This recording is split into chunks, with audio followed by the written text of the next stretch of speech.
sobre o pensar quanticamente, sobre o viés da criação. Como é que tudo isso é visto? De que forma, em termos de conhecimento e na prática, nós poderemos aprender com essa informação, com esse conhecimento. Primeiro detalhe importante do processo que nós chamamos de criação é algo que marca a gente profundamente. O conflito não é entre o bem e o mal, e sim entre o conhecimento e a ignorância. Quem disse isso foi Buda. E nós vamos compreender ao longo desse pensar quanticamente o que isso representa na nossa vida. De que forma eu posso usar esse conhecimento de Buda no nosso dia a dia? De que forma isso tem a capacidade de mudar completamente a minha vida? Entender que aquilo que nós chamamos de negativo, de positivo, de bem e de mal, de céu ou do inferno, de uma doença ou de uma saúde, o que define isso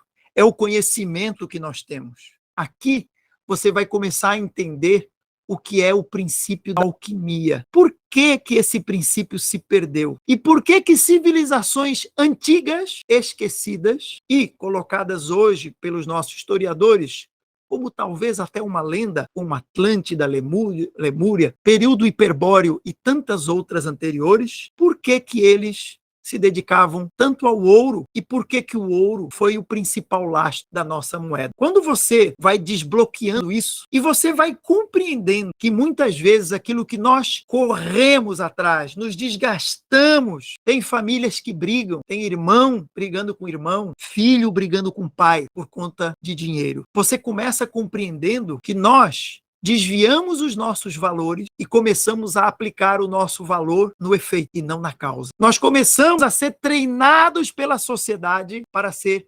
manipulados. Para que você equilibre alguma coisa, você tem que aprender a detectá-la. Eu não posso equilibrar um vazamento na minha casa se eu não souber dele, se eu não identificá-lo. Então, a realidade que nós vivemos, ela é tão fantástica e fabulosa que esse ponto de luz que somos nós, nos auto-experimentamos em parte. Então, a realidade é tão perfeita que mesmo que você esteja sozinho numa ilha, você vai ter as plantas, os animais e você próprio conversando com você e te trazendo dicas sobre essa percepção de ideia, força e viabilidade, que nós vamos aqui aprofundar e trazer exemplos práticos sobre isso. Ideia, força e viabilidade significa como é que eu vou interagir com esse eco de mim mesmo, que eu chamo de outro.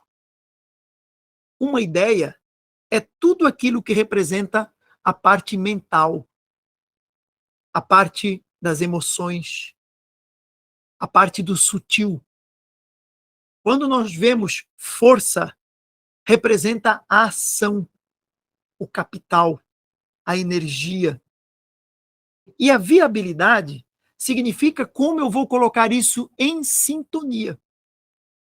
Então, a partir de hoje, tudo e qualquer coisa que você pretenda da sua vida, como é que essas camadas, quando compreendidas, fazem total diferença naquilo que eu projeto? Vamos lá. Se nós entendermos que cada linha dessa é uma camada da realidade e nós compreendermos que esse ponto cor de laranja é a nossa consciência suprema, centelha divina, ponto de luz, o rótulo não importa muito o caso. Utilize aquele que você mais se identificar. O que importa aqui é que esse ponto de luz, esse ponto de consciência, ele se projeta como uma lanterna iluminando um caminho no escuro. E o que ocorre é que quando essa lanterna ilumina uma determinada região, essa região possui características de autoexperimentação. Vou dar um exemplo. Imagine que você está aqui no plano mental ou no plano astral. As características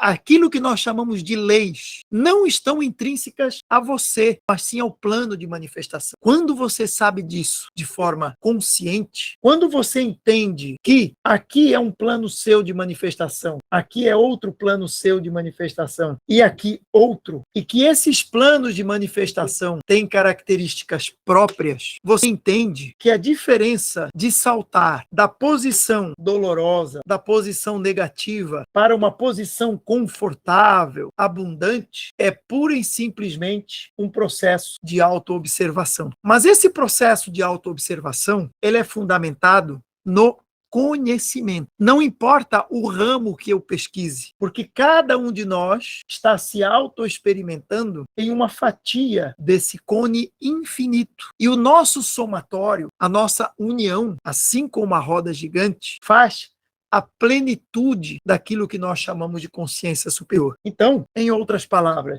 imagine que você tem uma lanterna, um foco de luz, projetando uma luz branca. Tá? A luz que sai de uma lanterna de uma origem de espectro de luminoso que nós chamamos de luz branca. Se eu pegar um elemento chamado prisma e colocar aqui na direção, esse prisma vai o quê? Separar essa luz em cores, certo? Inclusive a Laura é professora de física, professora de matemática. Então, isso aqui é o beabá. Então vamos lá. Repare, essa lanterna projetou no prisma, e o prisma, que é um elemento, ele agora, de repente, colocou aqui ó, um azul, uma cor verde e uma cor vermelha, certo? Pronto. Vamos começar a entender algo aqui, que é a separação por comprimentos de onda. A gente agora vai começar a avançar no conceito, tá? Então vamos lá. O que que tem aqui na lanterna? Luz branca. O que que é a luz branca? É o somatório de todos os espectros de cores. Então, se eu somar o vermelho, o verde e o azul, que foram separados, eu vou ter integralmente o branco. Perfeito? Vocês poderiam me dizer se o azul é melhor, mais evoluído do que o vermelho? Ou eu poderia afirmar que, de repente, o vermelho é mais consciente que o verde? Ou nós estamos falando apenas de pedaços da mesma origem? A consciência é exatamente a mesma coisa. Um ponto de campo vibratório que se espalha. E aqui, onde está escrito vermelho, é o professor Jonas. Onde está escrito verde, é o Ivan. Onde está escrito azul, é cada um de vocês. E a luz branca é aquilo que nós chamamos de força criadora, divina, consciência superior, eu superior. A gente é muito habilidoso em criar palavras. Então a gente cria e nomeia esse rapaz aqui. A lanterna, que no fundo é o quê? A luz branca se subdividindo. Perfeito? Vamos lá. Primeira etapa. Então, eu sou um espectro de mim mesmo. O que é o vermelho, o que é o verde e o azul? Senão a mesma substância da luz, mas se auto-experimentando em um espectro, dando a falsa sensação para o azul. Quando o azul se auto-observa, ele diz assim, opa, eu sou o azul. Não, você é o branco se auto-experimentando como azul, mas ele se auto-observa. Vamos acrescentar aqui uma linha, já vou chegar na sua pergunta, viu? Mas a gente vai entendendo todo o processo. O azul, quando ele está aqui na frequência branca, não existe tempo. Nós estamos aqui, ó, no branco, no não tempo. Toda vez que você pensa, sente, sonha, reage, você está criando uma zona consciencial de espaço-tempo. E todas as consciências que mergulham e experimentam a sua zona consciencial espaço-tempo estão experimentando de acordo com as diretrizes criadas por esse, interpretadas e sentidas por esse. E aí, você vai gerando crenças cada vez mais controladas pelo seu propósito.